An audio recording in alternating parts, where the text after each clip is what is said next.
চট্টগ্রামের প্রেস ক্লাবের জুলাই বিপ্লব হলে রাজনীতি ও নারী হিসেবে শীর্ষক আলোচনা সভা অনুষ্ঠিত হয়। সোমবার বিকেলে এই সভা অনুষ্ঠিত হয়। নারীদের যে অগ্রগতি সেটাকে কিভাবে আমরা অব্যাহত করতে পারি বা আমরা নারীদেরকে কিভাবে রাজনীতিতে ইনক্লুড করতে পারি সেটাই আমাদের এই অনুষ্ঠানের মূলত মোটিভ সেটা। আমরা জুলাইয়ে যেমন নারীরা ছিলাম, কিন্তু জুলাইয়ের পরে কিন্তু নারীদেরকে আর খুঁজে পাওয়া যাচ্ছে না।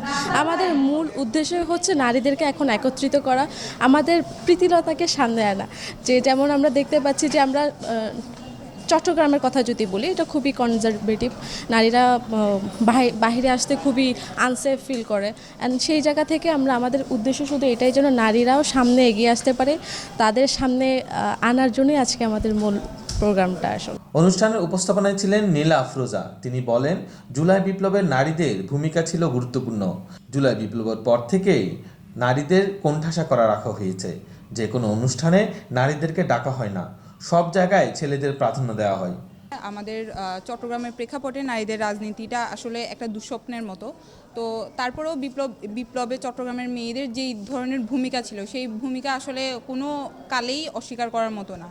তো এই বিপ্লবের মধ্য দিয়ে আমাদের মধ্যে যেই রাজনৈতিক যে নতুন আকাঙ্ক্ষা তৈরি হয়েছে, নতুন ধারার রাজনীতির, আমরা সেই আকাঙ্ক্ষাকে আমাদের মধ্যে ধারণ করতে চাই এবং সর্বস্তরের নারীদের ছড়িয়ে দিতে চাই।